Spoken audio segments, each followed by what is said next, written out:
How's it going, you guys? It's Scott with Everyday Home Repairs. Now I want to help you solve one of the most common problems in our home electrical system, which I'm having right here at this outlet, and that is simply when the outlet is loose. You go to plug in any sort of appliance and you just have way too much movement going on at that outlet. Now don't worry, this is a very approachable project and there are a few solutions we'll go with. We'll start with that simplest solution, then we'll work our way up in complexity, ensuring that we get your problem fixed, covering all the different scenarios. So let's jump into it. So using my outlet tester, I'll both show you that our power is off here. We did turn off the breaker, and then also just show you that movement at the outlet, what we're looking to fix. So you just go ahead and remove your cover plate here. So right away, I'm seeing a few things. One, the box itself is fairly tight. It has a little play in it, but not too bad. The Mickey Mouse ears on the yoke, these are actually supposed to be setting on the drywall. That would ensure that this face is flush with the drywall surface, but you can see my drywall has been significantly overcut to the size of the electrical box. So these Mickey Mouse ears are not sitting on the drywall.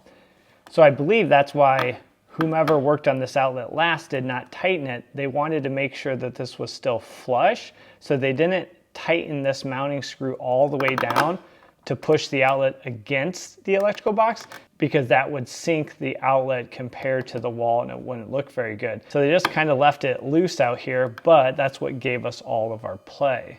So fix number one would hopefully be just tightening these mounting screws.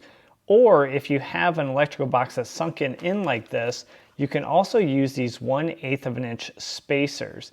Now you'll find these in a link below this video, and that will go over to our Amazon store. And in the electrical section, you'll see things like these spacers and all the other tools that we use throughout this video. So these spacers are 1/8 of an inch thick, and you can go ahead and double those up to get 1/4 of an inch, 3/8 of an inch, and that's really as much as I would space. I wouldn't go any further than that. If you got to go further than that, we probably need to address an issue with your electrical box. So I'm going to go ahead and space the top and bottom with these and see how secure we can get this outlet. Now these mounting screws are kind of stripped out, so using a Milwaukee ECX #1, which is a combination bit, helps get those screws out without stripping them anymore. I'm going to put a 1/4 of an inch, so that's 2 of the 1/8 spacers on the top and bottom with the opening facing down on both sides. Then we'll go ahead and center things up and start to tighten it back into the wall.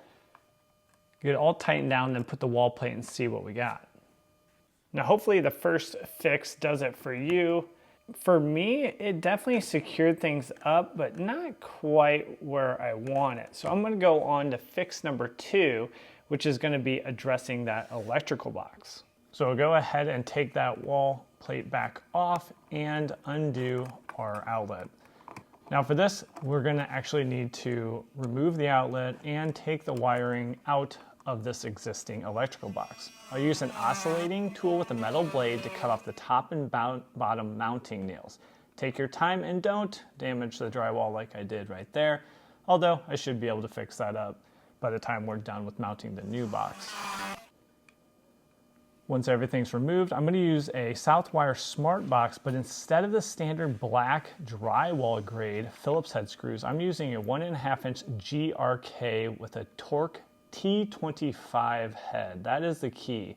The T25 head is going to be much easier to drive and secure into your wall stud, and I just recommend swapping these out. It will make the mounting much easier and reduce any chances of stripping out those 2 mounting screws.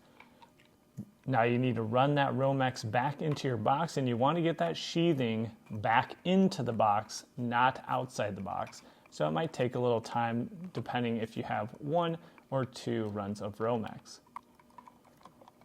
Now once you have that pulled in, I do have a pretty short ground wire. You would want 6 inches past the sheathing and 3 inches past the outside surface to meet code.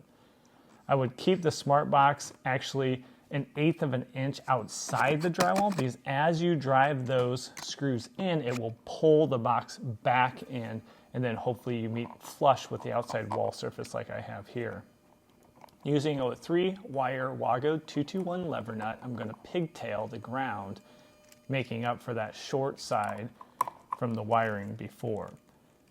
Now pre-wire that pigtail into this commercial grade outlet, and then I'm just using back wiring. So instead of pigtailing the neutral and the ground, I'm going to use both screw terminals, go straight in the back side of this commercial grade outlet. And remember, this is back wiring. This is not backstabbing. So there's actually a plate when you tighten that screw that pinches down on your wire and makes for a nice secure hold. Finishing up with the last hot conductor here on the gold terminal side, I'll go ahead and start to mount. Now I left this smart box flush with the outside surface because I'm going to tighten this outlet all the way down to the plastic electrical box housing. And then once we get that tightened on, I'll replace the wall plate and finish things up.